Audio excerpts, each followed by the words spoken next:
Hey! Hi, can you hear me?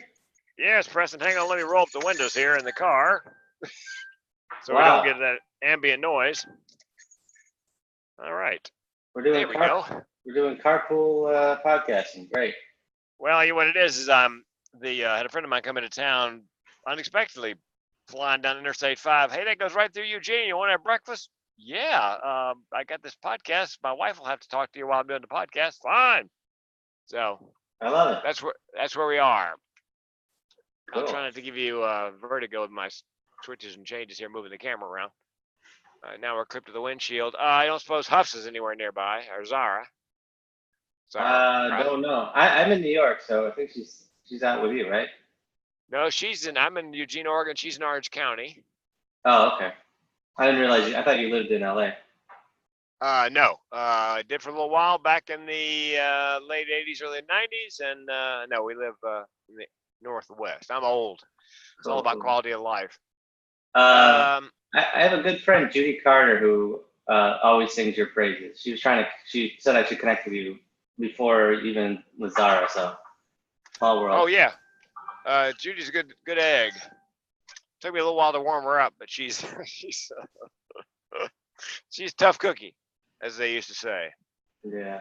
Well, Preston, we should probably start this, and let me. Can you hold on 1 second? Let me greet my guest, and I'll be right back. Sure. Kind of odd, isn't it? I'm sorry. What's that hanging down there? What is it? Oh, sorry. Something my wife put up there. Oh, it's a girly thing. Is it? I thought I left some toilet paper up there. It was weird. I had this. I'm like, that's impossible. I'm not there. Yeah, hang on. Let me see if I can get it out of the way. Can you still see it? No. Good. All right. Cool. Hi guys, I'm doing a podcast. Yeah. I'm just starting it now. So, okay, nice to meet you. Robin, nice to meet you. Yes, that's right. And you put my back in the car. You guys are going to go in and chat. Is that what?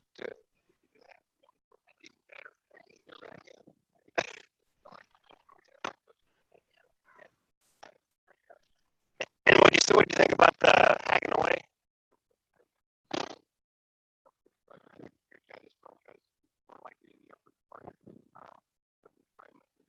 Trachea. Yeah, 7 months. Okay. So we'll take him in tomorrow and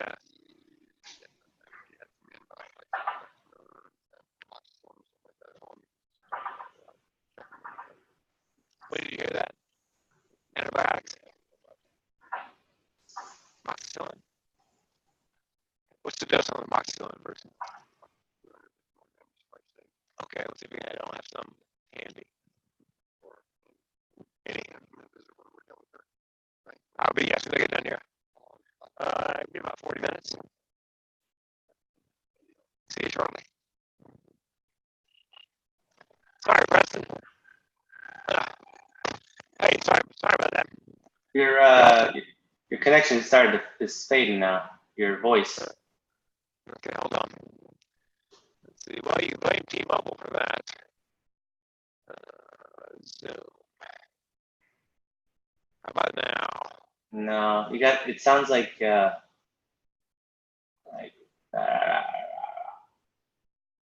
you make that sound with your throat? Yeah, that's exactly what you sound like right now.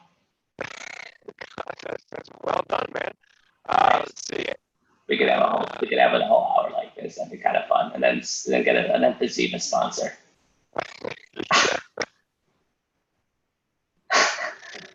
Made me laugh.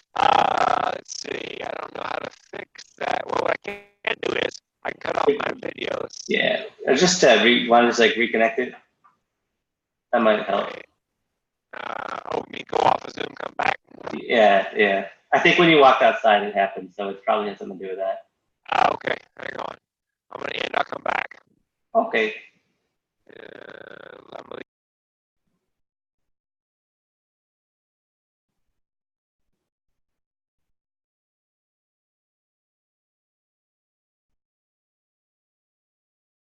Preston? Yeah. Better, worse? Wow, this is cool. Your voice is back, but now you're sideways. So are you. The hell did that happen? How'd that happen? No, yeah. You were messing with me. You were messing with me. No, I have no idea what. There it is. Oh, I there have you no go. idea. I have no idea why that happened. To say the truth. Wow. Okay, we're recording. All I'm right. Well, you loving it. know what? This is I my sent favorite. Hufsa Can another you see link. me? Can you No, see there me? you are. Yeah, Oh, hey. How you doing? Hi, Hi. Preston. It's nice to meet you in person-ish. It's nice to meet you even without air quotes. I'm so happy to meet you. well, hold on, guys. We're recording, so let me start this thing. Welcome to the Oh. Suicide Prevention Punchline, where we talk to comics creators and others who, they have mental abilities. They also occasionally have a mental disability. And Preston, I must tell you, our guest is Preston. Last name Preston. Gitlin. Yes, and you filled out the podcast pre-questionnaire and pre-podcast questionnaire, and I must admit I thought I could get on my phone. I couldn't, so you just have to tell us all about yourself. My Wow. co-host is the inimitable Zara Khan, a rising star in Los Angeles in the comedy world, and Something like that. so yes, and my best comedy student ever. So Zara, why don't you start the questioning of our suspect? Okay. I am driving, so you might have to do more talking than normal. Yeah. Well, that means you can just hang up now because you know how much I talk. Let's see. So Preston, how'd you get into comedy? I got into comedy when I was 19 years old at college. I was doing a public speaking course, and I would use it to like vent about my family, and the students would laugh. So I entered a contest at my college, and there were 4 people who had never done stand-up before.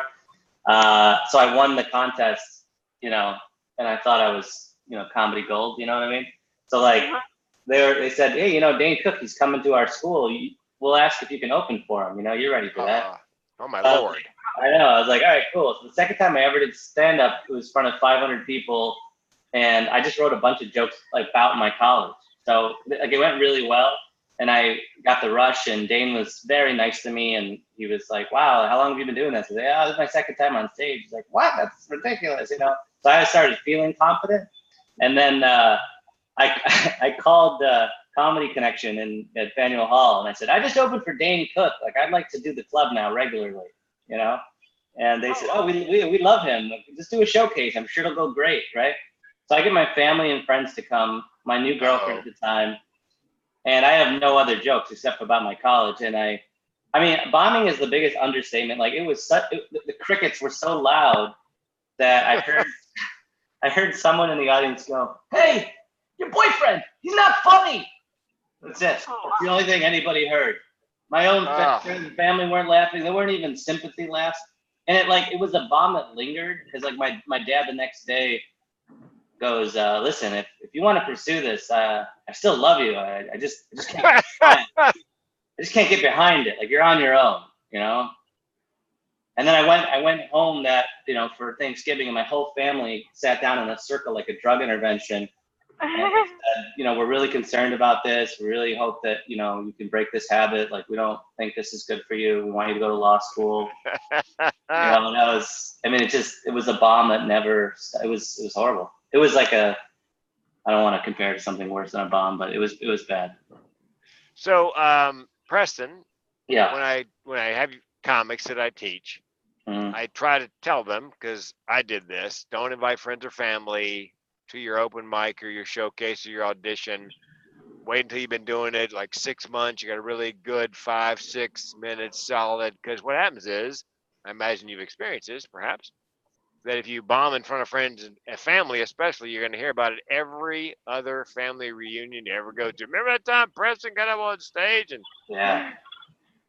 so what happened? What happened with the connection? Did they eventually book you? No. They were, it was, what I like to say, it's kind of a play on words, but I was like, I got past there. They watched me and they were like, "Yeah, we'll pass." They had nothing. They wanted nothing to do with me. And there wasn't information back then. This is 16 years ago, so I just kind of quit. I was like, "Oh, well, you either get up and you murder, you kill, and everybody loves you right away, or you don't." I didn't know that there was a whole effort involved, and that you were supposed to fail and tweak and change. Honestly, I just didn't know anything about it. I just knew I loved comedians and I loved public speaking. And so I quit and I went into business. I started a company down in Costa Rica of all places.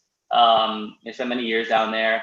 Long story short, I ended up starting a company called ComedyWire.com, which crowdsources comedians to, write funny concepts for, radio and public speakers and social media managers. And it's also a community site where comedians would compete to come up with the best punchlines. And that grew to, many thousands of comedy writers, and Gotham Comedy Club in New York City ended up owning, part of it. And I get to work with, one of the creators of The Onion and the former head writer of The Tonight Show. And so I was really involved in the comedy scene and learned all the things that I'm sure you teach in your class, and got to get back into stand-up again. And I haven't looked back since. I love it.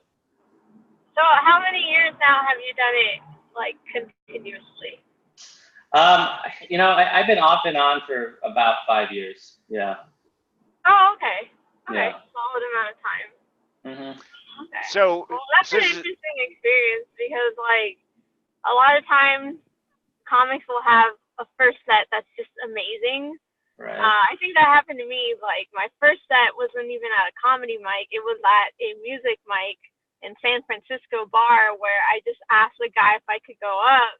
And he's like, well, just don't say anything racist. And I was like, deal. And I had fun. And I was like, oh, man, I'm amazing at this. And then my second open mic, quote unquote, was at a Toastmasters meeting. And at this Toastmasters meeting, I, like, destroyed. So I thought it was amazing. And I started sending my video to, like, a bunch of people. Like, I didn't know, like, people on Twitter. And then I finally went to a comedy open mic, and I bombed, and I was like, oh, this is painful. So I took a break, but then I came back, and I realized that up and down for comedy is actually really real. Yeah, I don't do mics at all, because I know there's disagreements about it, but I feel that I'm very analytical about how I write and how I perform. So with open mics, you can get information going the wrong way. They like something that's not really good, or they hate something that is good, for an audience. And so I don't really, at this point, I don't care if the joke doesn't work. I don't, it doesn't faze me at this point. In fact, I just want to know. I just want to get to the answer. Like, does it work or not? Like, I'm going to test it out. And I find that a joke doesn't really get finished for 30 attempts anyways. But, and it sort of makes you creatively think of ways to get on stage without doing mics. And it's been great, because I've been, you figure out how to, it's like a business. You just figure out how to navigate the scene, and it turned into, producing shows, and then coming up with new concepts for shows, which you talked about, the mental health comedy tour.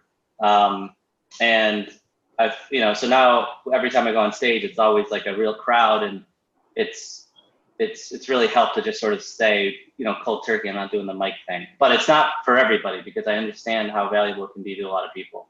So it's just kind of the way I approach it. I feel you on that one, because going to comedy mics, like, I won't get a lot of laughs, and I'll just trust in my material. But if I do it in front of real people, then I do get laughs. So, and then sometimes comics might not really like my material, because it's like, oh, she's talking about being Muslim or Pakistani or something like that. I have a friend that she is Muslim too, and she's never been to an open mic. She just has done shows since day one. She does really great.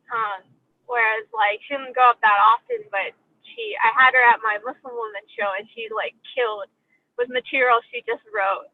So I think, like, she didn't have her confidence, like, destroyed by open mics, and I think that's a really big strength. But I definitely still go to open mics, because it's helpful for me to memorize the material and work it out. And I try to just not let it faze me if I'm not getting any laughs or anything like that. So it's hard. Yeah, and it's just like, life is all about energy, right? So it's just it's so downtrodden at those mics. And I sort of think it would be like being in like a welfare line or something, where you're just like, yeah, you're here too, huh? Yeah, I'm here too. And then no one's worried about your problems. Like, they're thinking about their own problems. They're in their own head thinking about their own jokes. And so a real audience is there to laugh. And, if they don't laugh, it's because it probably wasn't funny. And if they do laugh, it's because it was funny, so. But I understand how hard it is. I mean, and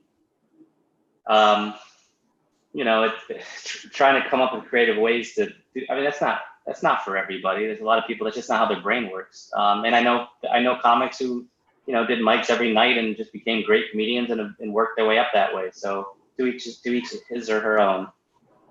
Yeah, I think Preston. What I found is most comics don't have in the same body the comedy ability and the business ability. Right. Some of the guys I started with and gals, women at open mic, they were far funnier than I was, but they just never were able to, escape gravity to launch because they just didn't have either the work ethic or the business savvy to. Right.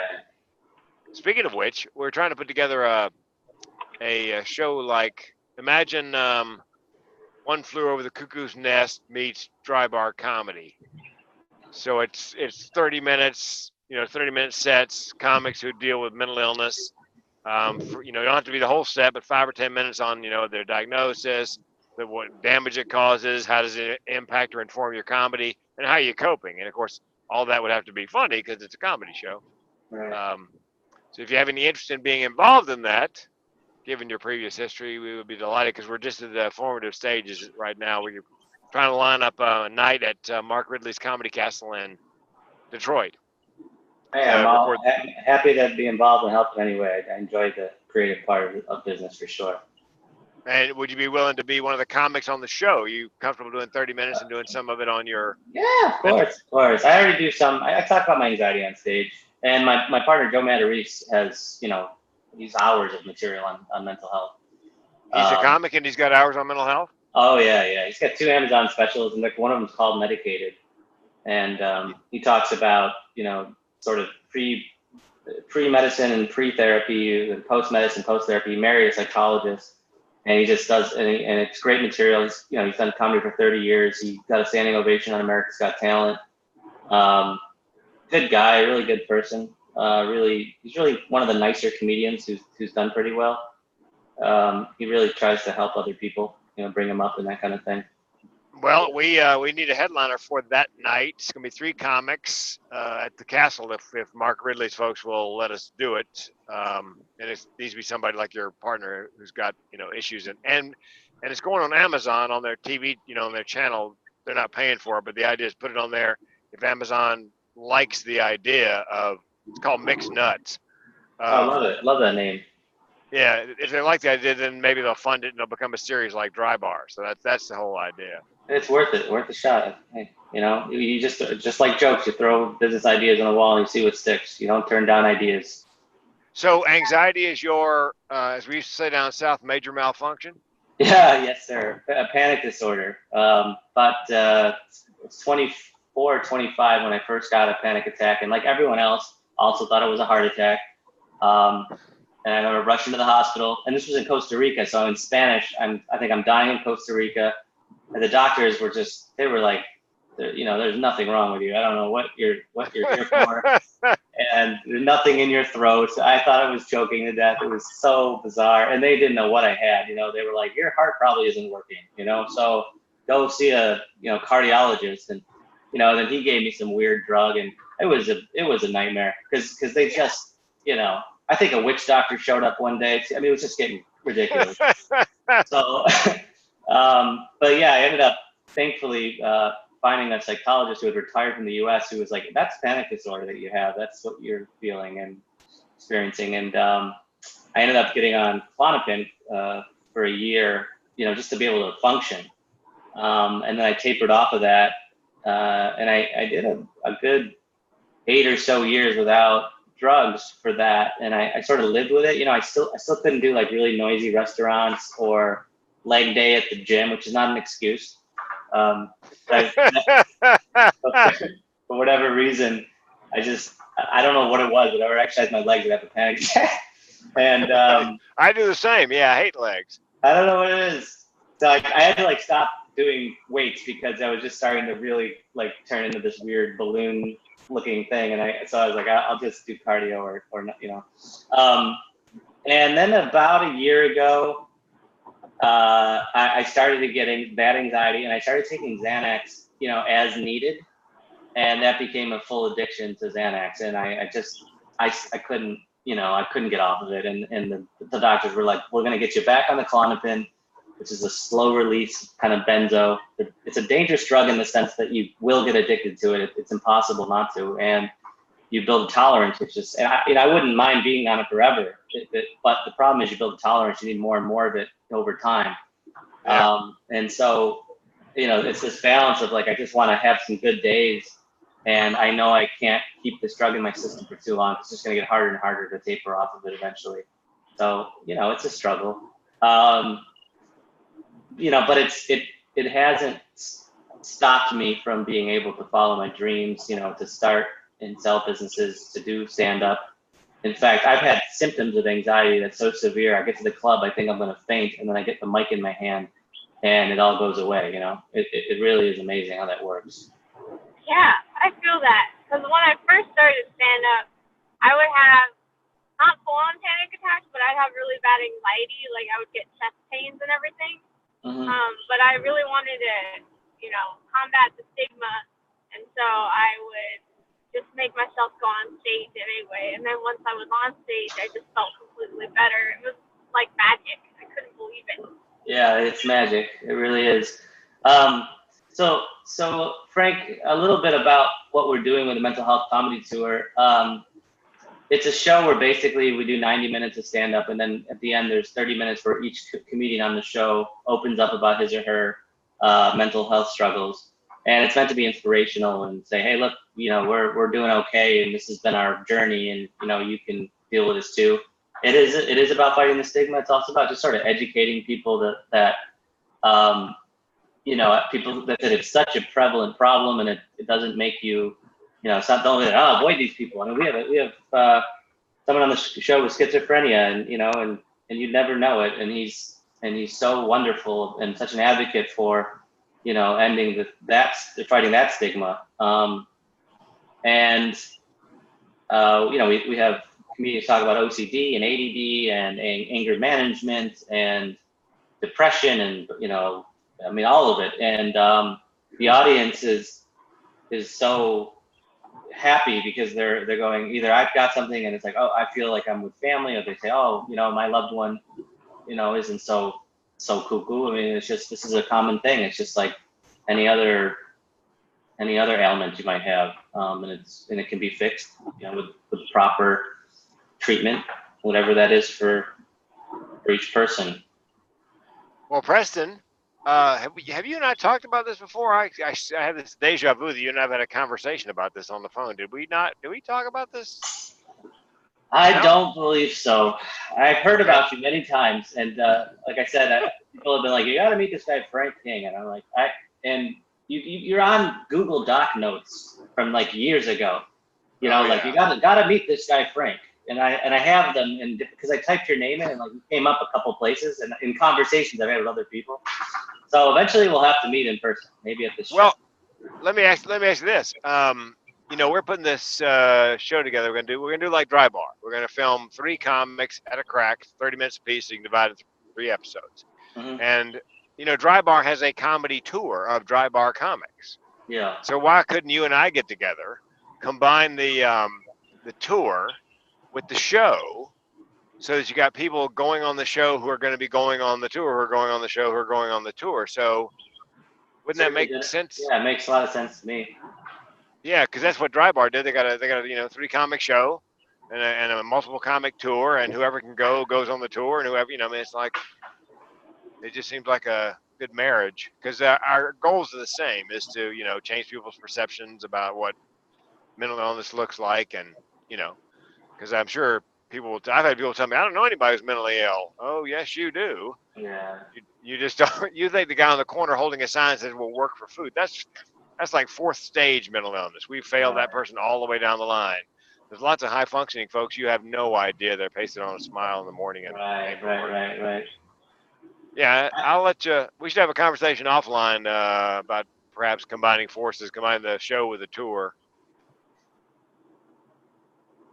Because the mental Punchline. Business meetings happen as well as mental health discussions. Yeah, I'd love to get some of you. Remember, we should plan on Preston making sure that you have at least one of your comics in that first episode.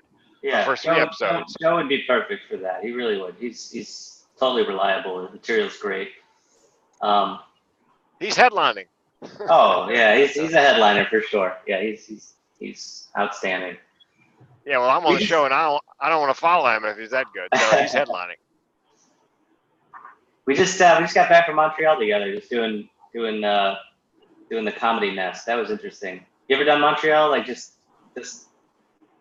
I tried for what I started in '85 doing stand up full time, and I tried to get into every Yuck Yucks for years, decades. Couldn't get into Yuck Yucks. I applied to the Montreal Comedy Festival half a dozen times. Never had enough juice to get in. So it was different performing in Canada. Besides the fact that the dollar's worth about 33% less. Well, I found the crowds to be they were different. They were much more sensitive to sarcasm, right? So like, I have a joke, and I don't want to go through the whole joke, but it's basically I had this roommate, I nicknamed him Bird because he made these bird noises with his girlfriend while I was trying to sleep, and I end the joke with basically like, but I haven't heard from Bird. Rumor has it he was killed by a giant window. That's like my line, and in New York, people laugh at it or whatever. It's not a 10 line, but in there they went, "Aw," like I go, guys, Bird's not real.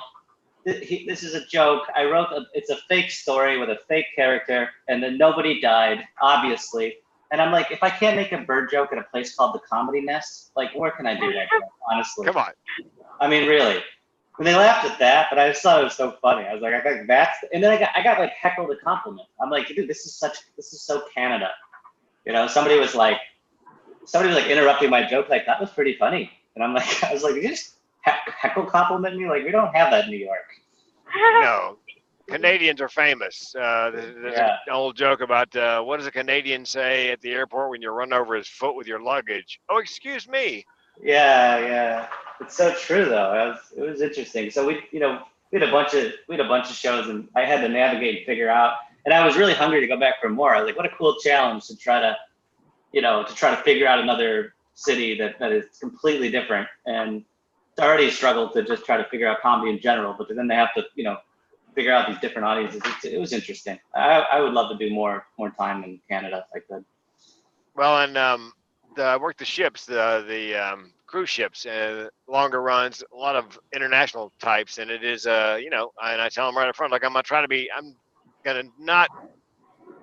try not to do too much American. If I do, I'll explain it to you, give you the context before I tell you the joke, which they really appreciate because most comics come on and just do their American act. And Right.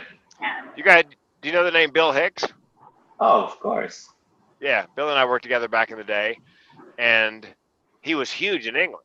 He loved America, but man, the British, something about his style of comedy, when he died, they had a moment of silence in Parliament for him in England. That's how much they love Bill Hicks. Yeah. Do you know who's the youngest person ever to do Letterman at 18 years old? Oh my God. Yep. You're making me feel bad, man. I'm 35. I'll never be able to say that about myself ever. No matter how hard I work at it, I'll never be able to say that. Yeah, nor will I, Preston. Do you know the story about when he was supposed to go on Letterman right before he died? No, I don't know that story. That sounds he recorded the set. He went on. He recorded the set, and before it could be aired that night, they pulled it. Oh, wow. Some joke they didn't. And he always said that he felt like he had to sort of dumb himself down to do television. It really wasn't him on Letterman. It wasn't what he would normally do. And so supposedly he got a call a week or two later. Said, "Look, Bill, we'd like to have you back on. We feel really bad about it." And he'd had enough. And he goes, I'd love to come back on, but because they wanted him on in a couple of weeks. He goes, 2 weeks, I can't learn to juggle. I'm sorry, I'm not coming on. You should never have to dumb it down. Bill Burr has a line about that where he says something like, I don't know, I can't remember exactly what it is, but he says something like, guys, I'm not going to come down here, so if you want to have a good time, you're going to have to bring it up here. Like he said it to the audience, basically, like he put it on their shoulders. And I thought that was pretty cool. I'm with him. I suffered in the clubs on the road back in the day, especially the one-nighters. because I'm wearing a coat and tie, and I'm topical political jokes, and they want the well, you know what they want, oftentimes. Matter of fact, I followed a guy who told a joke about his wife getting stuck in the snow. Car got stuck in the snow, couldn't move, had to go to the bathroom, and then she urinated in the snow, and they thought it was hysterical. And so I came on stage. My opening line was, "Listen, before we go any farther, I just want you to know nobody in any of my jokes urinates, okay?" Yeah. Oh my God. Everyone can relate to that. I was at a club where the feature did 20 minutes of going to the bathroom. I mean, and it wasn't even going well. And then it's like I had to get up on stage, and I was just like, I didn't know what to do. I was just, what do you say? Like, I never want to tell the comic, I don't want to be like, hey, dude, like, maybe you should try writing something new, But God, how is he featuring? Like what? Like what? Yeah. What was that? 30, just because you got 30 minutes. The last open mic I did was in a bar somewhere here in Oregon, and I followed a guy, and he covered, every orifice. Yeah. And so I got on stage again. The first thing I said was, "Look, just a quick question: is there an orifice the last guy didn't cover?" Right. Because and I thought to myself, "That's it. I'm done." You never know what his my humor comes from a defense mechanism against anxiety. I mean, maybe he just grew up without a bathroom.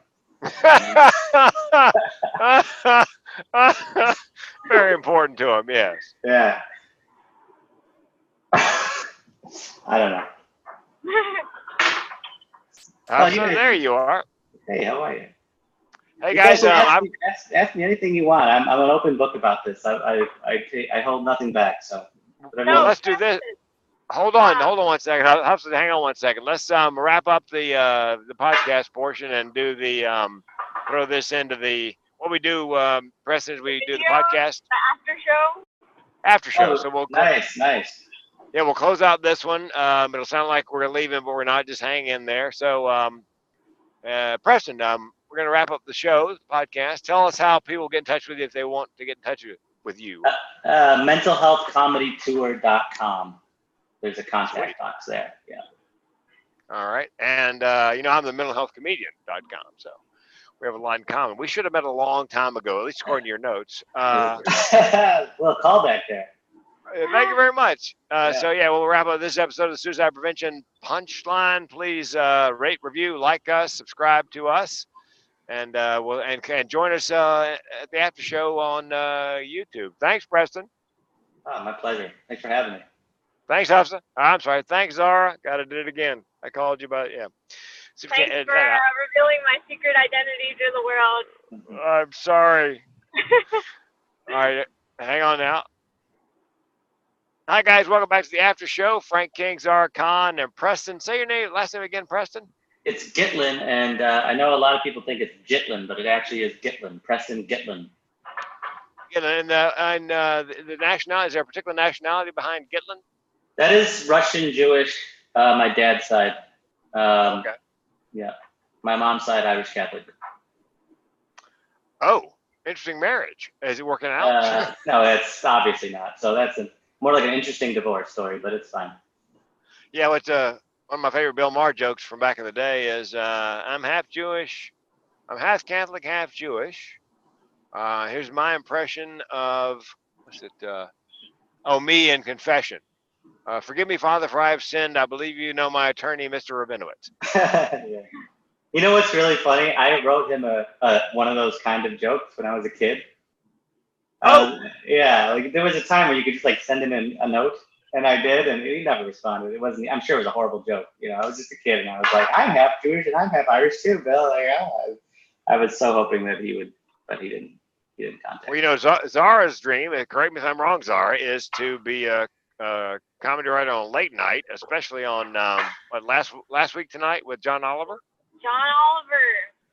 Because I have a master's in social work that's in progress, and then I do comedy, and I feel like that fusion is a perfect fusion for John Oliver's show. An activist-ish type of person. Follow your dreams. You never know. Yeah. And you also have a degree in chemistry or chemical engineering, don't you? Somewhere? Chemistry, yeah. Yeah, the woman's brilliant, Preston. And according to my parents, I just keep wasting my degrees. So, go me. You know, my mom said the same thing until I brought home the first comedy paycheck, and then it was, "How's that comedy career?" Yeah, I brought home a nice paycheck after this charity gig, but I did not get. Well, actually, that's not true because things have changed. My dad is on my side now. My mom is not on my side, but my dad. I was talking about how I couldn't believe it. I was talking about how I need to get a job, and then my brother said, "Oh, you need to get a full-time job," and my dad was like, "No, she can't because of her health, and she has to focus on her comedy career." And I was like, "What? Did he What? really just say that?" Oh my And then my God! mom quickly interjected and was like, "No, this is not okay." So, he's Yeah, definitely supportive now. didn't your dad realize that being a comedian didn't the light bulb go off when he realized you're actually an entrepreneur at this? Oh yeah. He just asked me one day. He's like, "Oh, is comedian entrepreneur?" And I was like, "Yeah, it is." He's like, "Okay, I support you." And I was like, "Yes, I That's win." funny. You know, it really is.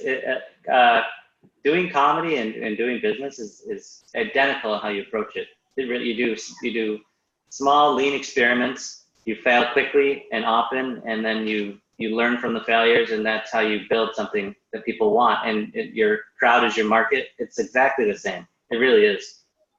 Well, that's why we're doing the mixed nuts. You know, the One Flew Over the Cuckoo's Nest meets dry bar comedy is, do 1-3 comic shoot, divide it into 3 episodes, throw it at the wall at Amazon Prime, and hope it sticks. Yeah, That's comedy. Yeah. comedy. Hashtag comedy. Yeah, and people all the time, I don't know if this ever happens to you, Preston, because I work out of my house and I appear to have a lot of free time. I get approached by I get approached by innumerable multi-level. But you got free time, multi-level marketing types. Don't you want additional income? No.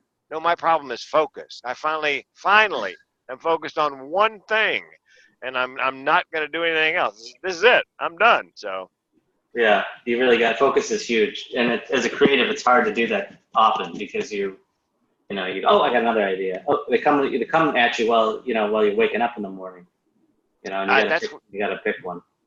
That is part of my creative process. I go to bed at night with an idea, a premise, whatever, and then I wake up in the morning, lie in the dark, with my eyes closed, and see if a friend of mine, one of my coaching clients on the speaking side, is writing a book, and it's a book called Creativity and Problem Solving, and the title's like Using Creativity to Solve Problems. I'm like, dude, the book is on creativity. You cannot have that title. Who would buy a book? So true, and it's so funny. Like I just had a week where I wrote so much, and I was but I was like, I'm writing jokes, and I'm like, I got these were gonna be all usually one of them hits. It was nothing. And then I had one bad day with my family, and I just went on stage and talked about it, and that killed. It was like all that effort for nothing. All I had to do was wait for my own family to just give me one of those again. I'll discuss the situation. I'll give you the joke if you want. It's funny, but like my stepmom was in town to meet my mother-in-law. She just got married, and we walked 2 blocks. We were going to the World Trade Center Memorial, and she stubbed her toe. And she was like, "Oh, my toe, like I can't walk. I want to go back to the hotel." And I was like, "Yes, we're at the 9/11 Memorial, and you are the victim." That's what Yes, it is you. Call 911. Let's get an emergency vehicle to get her to Lululemon so she can get another pair of shoes, so we can enjoy the rest of this day together. Brilliant. And that I didn't write the joke. I just said it on stage, and the audience loved it. And I just was like, in my head, I'm like, I can't believe how hard I worked at stuff that didn't matter. And all I had to do was just experience that to get someone to laugh. Well, I got to tell you, I taught stand up for mental health, David Grenier's comedy classes for a while, and I discovered that my best writers were the mentally ill. The stuff that came out of their mouths, I mean, you could go right into a set. Young woman comes in, she goes, "Yeah, my boyfriend wants to break up with me." I said, "Why?" She goes, "He said he wants to see other people." I said, "What'd you tell him?" "I'm bipolar. Give me a minute." Oh my God. That's the way it came out of her mouth. It wasn't like she polished it and buffed it up, you know. And Yeah. No, I agree. I mean, listen. Almost everything. God, the way I say it, I go, all right. So out of all the comedians, there's like three kinds. There's the mentally ill. There's the ones that aren't, and so you'll never hear about them because they won't go because they're not going to make it. And then there's the ones who don't think they are because they've got narcissistic personality disorder. Like they don't have the ability to recognize that they're mentally ill. Like everybody is mentally ill in comedy. It just is the case. well, Mike McDonald out of Canada used to say, "There's two kind of comics: diagnosed, undiagnosed." Yeah, it's so true. That was much faster and easier than what I just tried to do. That's right. Well, Mike's gone now, but he was. I think he had bipolar and an amazing talent. He used to do the comedy and comedy shows in Canada, and he would joke about how back in the day the comedy shows like the the forerunner to Saturday Night Live. Well, I can't remember the name what the comedy show in Canada was, but he said, it's not really professional. I mean, you're on stage, you're talking, all of a sudden the mics, That was Canadian TV. So, next project, Preston. This is the project. I mean, I do, I manage investments in the morning, and I work on my stand-up and I work on the mental health comedy tour, and that's it. I don't really want to take on anymore. And honestly, No, you shouldn't. And honestly, just like in business, for anyone who's thinking about doing comedy or, I think the worst thing you can do in business is go, I want to start a business because I want to get rich. And the worst thing you can do in comedy is say, oh, I'll be happy if I can just get on this show or if I can just get this. It's like, it has to be about the product. So you got to be doing it for the purpose of being good at comedy. Just like you got to build a business because you're really passionate about building a product that people want. And then all that other stuff comes after that. When you try to work your way backwards from that, and then it's a recipe for unhappiness in life in general, because you can't, you start to say, well, I'll be happy if and when, and you can't. You got to kind of look at and be grateful for what you have in front of you, and then do it for the love of the craft, and the cards will fall where they may. Yeah, what I believe is, because I got turned down by Leno, Letterman, and Conan 12 times each, even though I was writing for Leno. My jokes from the monologue, but I couldn't get on stage as a comic. I finally came to the point where, look, I'm going to control the things I can control, which is my writing, my performing, my whatever, and because I can't, the rest of it, I got no control. I just have to do the best I can and hope that somebody takes notice. That's all you can do, and that's all you should do. Do you know Gabe Abelson? You must know him. Do not. You don't know him? You remind me of it. He's also a really nice guy. He also wrote for Letterman, and he wrote for Bill Maher. And I thought, for some reason, I thought that you guys knew each other. But wrong Google Duck. Well, so where's the next stand-up? So the mental health comedy, we've got a weekend at Westside Comedy Club in September. We're doing. Wait, is that in LA or New York? That's in New York City. Oh, okay. Because we have one in LA, so I was like, oh my really? God, I can come watch. Yeah. That's so funny. Well, you're going to be on one of them eventually. You're on the website. You're in our video. You're in our sizzle reel. Awesome. We're going to be on one of them. I should probably check that out. Because I was like, I couldn't find the website. I was like, Googling, I'm like, oh, I don't know where I am. I was like, maybe he just forgot about me. But No, mental health comedy tour. You're listed within the comics, and you're in the sizzle reel. Oh, awesome. Yeah. Thank you. You're welcome. No, I'm totally committed to doing a show with you. We're just getting this out there. And we're doing Stony Brook University in October. We're doing a mental health show. It's not the typical show, but we're doing the Emlyn Theater in November, and that is actually just going to be basically 3 comics and a little bit about mental health, because they kind of asked. It was not that full experience. It's just what they wanted. And then we're getting close to closing at UWF. So it's starting to pick up a little momentum. And it's obviously whenever you can get a gig where you don't have to worry about selling tickets, because you just kind of worry about delivering a good show and a good experience. That's ideal. So we'll see how it goes. Well, Preston, are you guys pitching to NACA? Are you pitching the show to the That's NACA? yeah. I mean, eventually we'd like to do that. That's what we keep hearing, that we should be doing that. So I'm all about it. Preston, Yes, Preston, I'm listen to still me. here. Oh, sorry, Yeah. I thought you were disconnecting. No. The Mental Health News Radio network where this podcast will air. Oh, We have nice. we have a NACA franchise. Wow. Really? Yeah, there's still I think at least one regional and the national to submit to. So if you guys want to submit, Yeah. then I'll be delighted to put you in. It's like $99 to submit. You pay directly to NACA, and then if you get the showcase, then we go to the show. We go to the event, staff the booth, rent the booth, and pimp you guys. So yeah. That's perfect. So, yeah, give me a call off the air, and we'll talk about how what I need to get ready to pitch that. Okay, cool. You can beat up our one sheet. Yeah. Yes. All right. Is Baltimore near New York? Actually, Yeah. after we hang up, Sorta. let's stay on so I can ask you a question, so we can end the after hour or whatever it's called, after Yeah. podcast. Show after show, Zara. After show, yes. Okay. Well- Off the air. Is Baltimore near New York? Oh yeah, I can see why we wouldn't want the audience to hear the answer to that question. No, I got Yes, you. well, and you can see she was a chemistry major, not a geography major. So Preston, again, I got to go in and have breakfast with my friends who are driving down from Portland. Tell us again where to get in touch with you. mentalhealthcomedytour.com. All righty, Preston. Get At Agitlin, yes. I'm sorry, I got a mental block. We're delighted you came on. This is the Suicide Prevention Punchline After Show. Should be on YouTube. We hope, we pray. And I'll bail out now. Stop the recording. You guys can chat about why Baltimore is not really that close to New York. All right, Frank, it was a pleasure. I really appreciate it.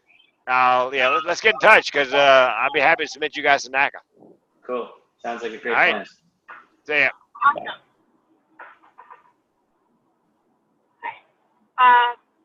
Okay, because I asked because I'm going to the Baltimore Comedy Festival at the end of the month, and then they booked me for a show on Thursday and Sunday, but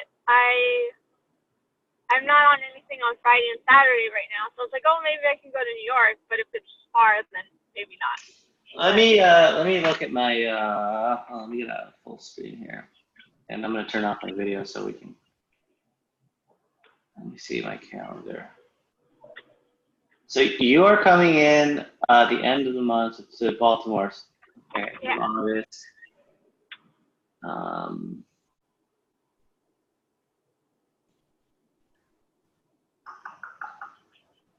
Because we don't that West Side Comedy show is not until the 20th and 21st of September. Oh, okay. But it would still be cool if we could see, because I get booked kind of last minute a lot of times. Like even tonight, I wasn't supposed to have a spot, and then someone saw me last night, and I got another show. So it's like, if we can talk like closer to the dates, it would be really cool if we could do a show together, or even if it's just regular stand up, Yeah. and then you can meet Joe and all that stuff. I mean, that would be great. Yeah, that would be awesome. Yeah. So I don't know if Baltimore Festival is gonna book me for anything else. Mhm.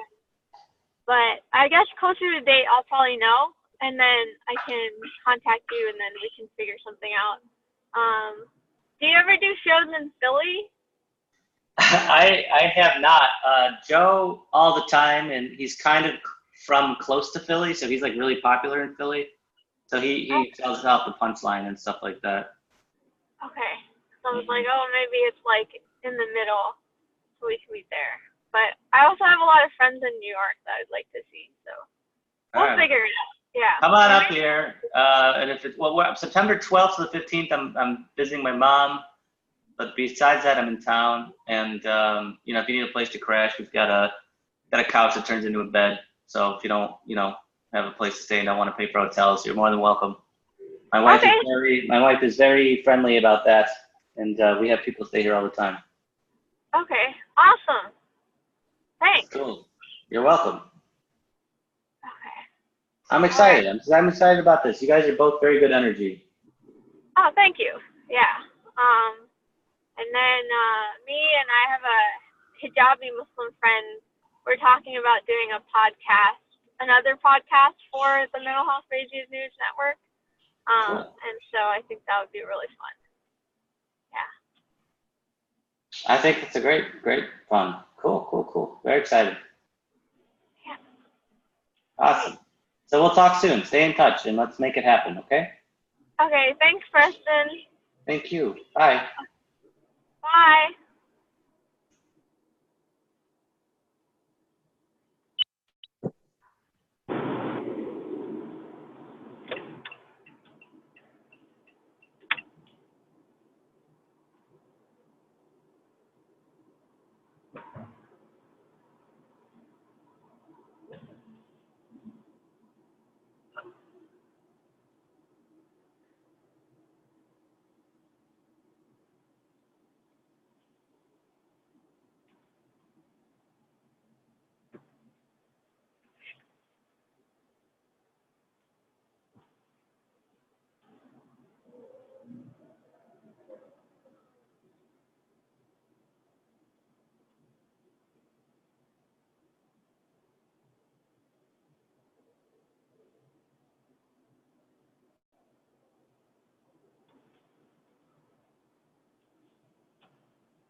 That would be cool.